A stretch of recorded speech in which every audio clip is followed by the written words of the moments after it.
Hey guys, Jay here. Welcome to Models Memories Weekly, episode 85. Models Memory is a show about nothing and is filmed in front of a live studio audience. This is a show where we're talking about painting, modeling, and wargaming experiences from the week. Now you might be thinking to yourself, Jay, you put out 3 YouTube videos a week. How could you possibly have more to say? Well, I do, and here goes. This week, I actually got a lot of hobbying done. Many of you might have already seen in the Wednesday video, I built a sort of golden demon piece. I just wanted to try to see if I could do something, organize a piece to make it look kind of like I saw in the Golden Demon display cases, and I was very pleasantly surprised. It was a lot more fun than I thought it would be, and it was very interesting. So this piece isn't going to be entered in Golden Demon, mostly because we used 3D scans and 3D prints of our heads, Nick and I, which is very funny, and it makes this great. This is going to be like an awesome piece to have on my shelf, but it does get me really excited for Golden Demon. Also, a lot of people in that video brought up that you can't have 3D printed parts in Golden Demon, and that is actually not true. You absolutely can have 3D printed parts, sort of. Actually, 3D prints have won Golden Demon in the past 2 events. Tom Hughes' Tau bust, which was amazing, sculpted by him, printed by him, and painted by him, won gold, and Eric Swinson's Mephiston won gold in the open category here at Adepticon, and it was super cool. The only stipulation, and it's the same stipulation that they have for anything in Golden Demon, is it must be a Games Workshop kit or completely originally created by you. So if you want to sculpt on a tentacle or some extra hair, it has to be all your design. And if you want to 3D print something, it has to be totally your design. And so it actually, it makes for some really cool stuff. Like these models, the Mephiston and the Tau, they're exceptionally cool and they look great in the display cabinets. Although I do think that rule will change one day. I do think that eventually they'll axe any custom digitally sculpted stuff and say that it must be an original Games Workshop kit, because I think it'll happen the day where somebody wins a Golden Demon with their original amazing sculpt, and then after they've won a Golden Demon, they make that sculpt available online. I think that'll be the day that rule changes. But I don't even necessarily think that that's a bad thing. I think it's just the evolution of Warhammer and all of this stuff that we do. And it's really, really cool. But yeah, you absolutely can have 3D printed stuff. However, what you can't have is an orc that looks like Nick. I think even if I painted it amazingly, and technically, it depends on what that individual judge thinks about is a 3D scan your own original work or not. But I just don't think that this would ever pass the judges, because one of the criteria is that it has to represent the world of Warhammer 40,000. And I could come up with a great Warhammer story that involves Nick's head being on an orc, but I don't know if the judges would see it that way. Also, another thing that I think I sort of screwed up on is I was trying to get black armor to look good, because it's impossible. I am completely convinced that it's impossible. The way I do it on my Black Templars is I use a Black Templar contrast paint from Games Workshop, which works pretty good, and it makes for some interesting looking stuff, but in general, the black-gray spectrum is just not a very exciting or engaging spectrum of colors, and so if I just made really nice blends of black and gray, I feel like the model would just not be good. It would not be as exciting or interesting. Clearly on this diorama, Nick is the thing to look at with all of those colors and the checkering and the hazards. The purple was good, and I actually think that if this guy was if this diorama was like inside of a space Hulk with like dramatic purple and red lights, this armor would look really, really good. However, standing on a rock in the middle of the desert, I probably should have gone with like yellow, or maybe yellow on the bottom and then like blue on the top to represent the sky reflecting off of all of the shininess of the black armor. I think that would make it look a little bit more appropriate. But I gotta get started on my Golden Demon pieces. The categories I'm most excited about is dual, single model Warhammer, and vehicle, which are the 3 most competitive categories because they're just awesome and they're sort of easier to do. Like large model is very difficult to do. Unit is very difficult to do because you just have to paint more stuff, and the more stuff you paint, the more opportunities for doing something wrong and sort of being disqualified from actually winning a Golden Demon. But I'm very, very excited. I really wanted to compete, but I was kind of planning on like making my pieces and just going for the buttons, the finalist pins, and then I could have like a dozen buttons on my shirt and it'd be hilarious. But I'm excited to sink some solid hours. I mean, I have 1,000 hours in Fallout New Vegas, so how hard would it be to have 100 or 200 hours actually painting a single miniature? Especially duel. I really want to take an orc and have it shooting at a Tau, and have that little Tau hiding behind a drone. Like the drone is already dead, and you just lifted it up, and the orc is firing his Shuda into the Tau drone, and the Tau is just hiding there. And I also want nameplates on all of my pieces to make them into jokes, essentially, because I just can't help myself. And so I think the name of that one is going to be "Please Help the Greater Good," because the Tau need help. The Tau are totally the underdogs of everything. The only time the Tau are actually on top is when like the enemy is 30 miles away and they have their pulse carbines ready. But yeah, Golden Demon. Golden Demon is a fun, exciting challenge, and I am really looking forward to it. But speaking of things I'm really looking forward to, I put together my Tempestus Scion. No, actually, these are Khazarkin, but that's what I wanted to talk about. So the Khazarkin and the Tempestus Scions in Kill Team are a little bit the same exact thing. They are almost the same exact thing in the lore. The Tempestus Scions are the elite human forces who kind of work alongside like the Sisters of Battle and the Inquisition. So they're a little bit more on that side of the Warhammer universe, and then the Khazarkin are the super elite humans who fight alongside the Imperial Guard. And the Khazarkin have definitely helped out the Inquisition, and the Tempestus Scions have definitely helped out the Guard before, but they fulfill the same exact role, and so when it came time to look at their rules, the rules are very, very similar. Between the two teams, they actually share a lot of the same abilities. And so I'm really looking forward to seeing how they actually play.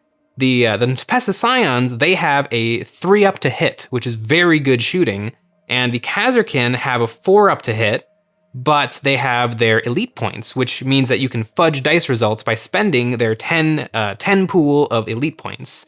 So the Tempestus Scions are naturally good at shooting, and these guys are naturally good at shooting using their elite points. So is it kind of going to mean that these are two teams of 10 guys, essentially with the same guns, who often will hit on 3s?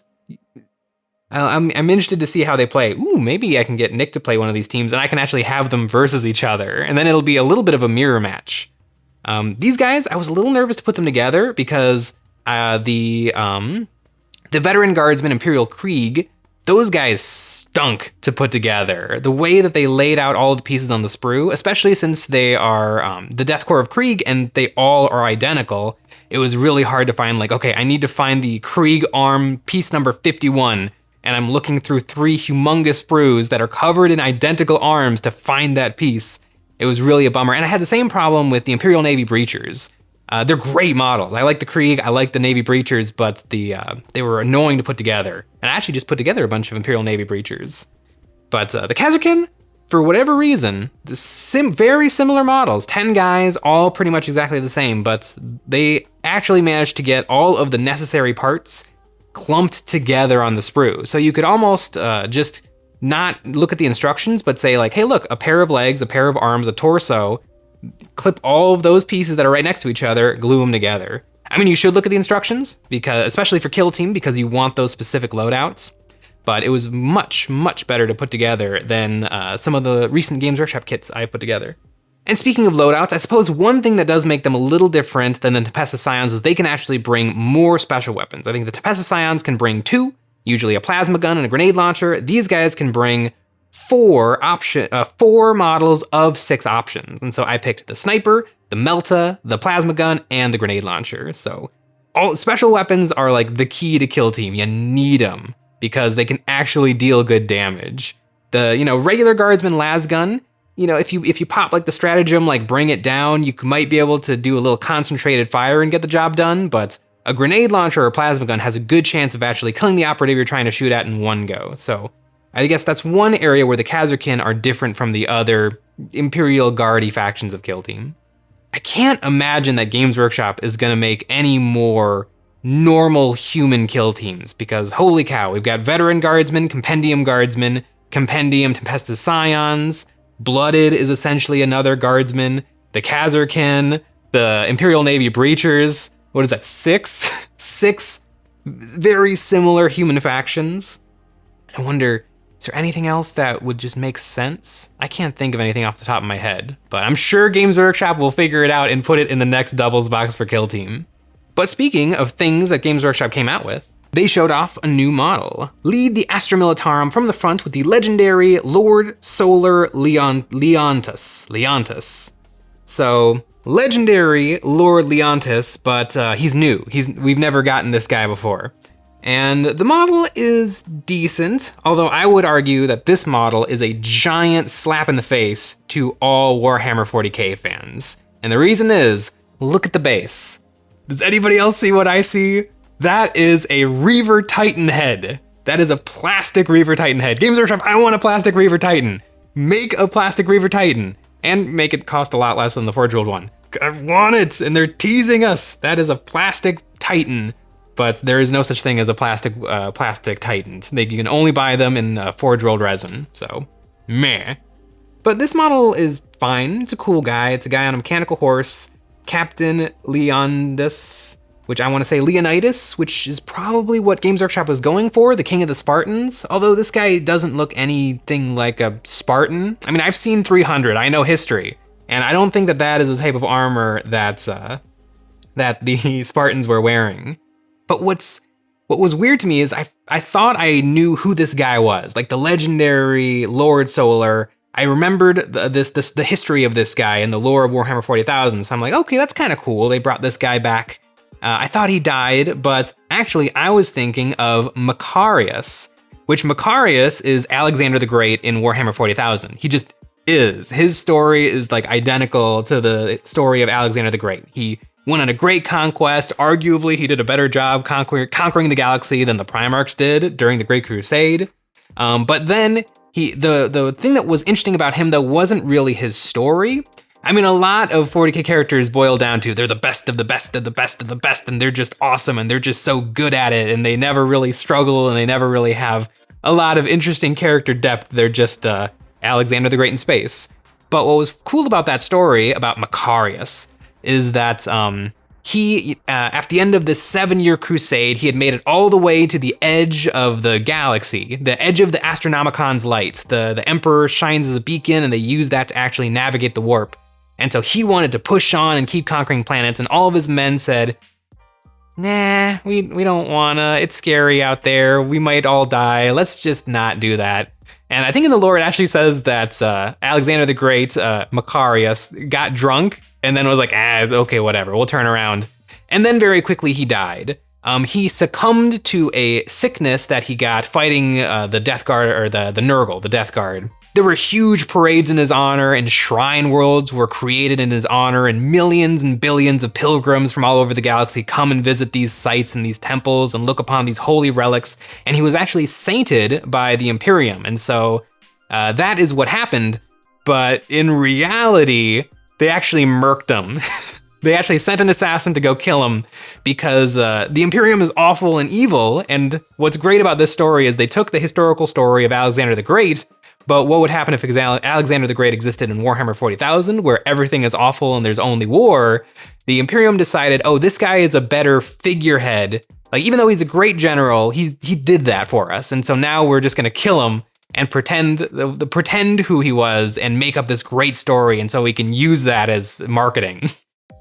And that's wonderful. And so I thought that this guy was Macarius because also he looks just like Macarius. Macarius does have some artwork about him, and this guy looks exactly like that guy. So I wonder if Games Workshop was maybe thinking like, man, I really wish we hadn't killed off Macarius because he would have been a great choice because he is this guy. I mean, if this guy is supposed to be some brilliant, perfect general who leads the Imperial Guard on amazing crusades, Macarius is the dude, not Leontus, who is Leonidas, maybe not Leonidas. I mean, the Imperial Guard aren't the Spartans, so I don't know. Maybe I'm just making that up, that Leontus sounds like Leonidas, and in reality, the name generator that they use at Games Workshop just came up with that, and it doesn't mean anything. But the model's neat, I guess.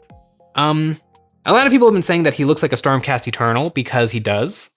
But I don't think that that's really a big issue. I think if you just didn't paint him gold, he would actually look totally Imperial Guardsy. Like if you took all of the gold on him and just painted it like military green, he would stand in as a great kid, just a perfectly good Cadian.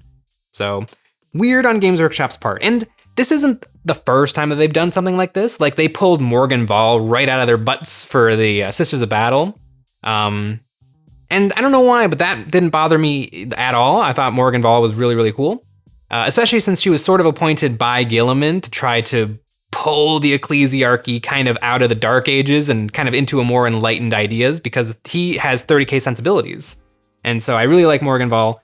So I guess it remains to be seen what lore they'll write for this guy and how they'll make him cool. And, you know, if the story starts to sound a lot like the story of the King of the Spartans, well, I guess it is what it is. Also, the Spartans, I don't think they had horses, so... Also, this guy looks kind of like Alexander the Great. It's very confusing and it's very funny. And you know what? It is very 40k. This model's neat. I like it. There's actually, if you read the article, there's actually almost more lore on this guy's horse than there is on the actual guy. The horse is like 100 years old and they've slowly been turning it into a robot so that he can keep his trusty steed around. But, it's a cool model. Whatever. Games Workshop makes some fun models, and if you're interested in picking up any Games Workshop models or any models, you can always shop at Valhalla Hobby. They offer a lovely discount on Games Workshop products, and if you shop with the code EOB11, you can get 5% off your first order. And if you like us and you like what we do, the best way to support us is over on Patreon. Over there, we got some miniatures, both miniatures and terrain. To populate wargaming tables, this month we have the Lord Acolyte and some Chaos terrain inspired by Dawn of War. In fact, if you sign up, there's a welcome pack that includes lots of Dawn of War terrain, lots of Dawn of War inspired terrain, all hosted by comics, games, and things. We also make one extra episode of Eons of Battle every single week where we take a look at our viewers' models and we give them some helpful critiques on how to improve their painting. And we have a Discord hangout, a weekly Discord hangout, where we all hop into a room and we chit-chat the night away. And we also have merch, link in the description. Those are all the things I was looking at this week, but now I have got to get going because I really need to start on those Golden Demon pieces. I feel like I say that at the end of almost all of these episodes, but now I really gotta.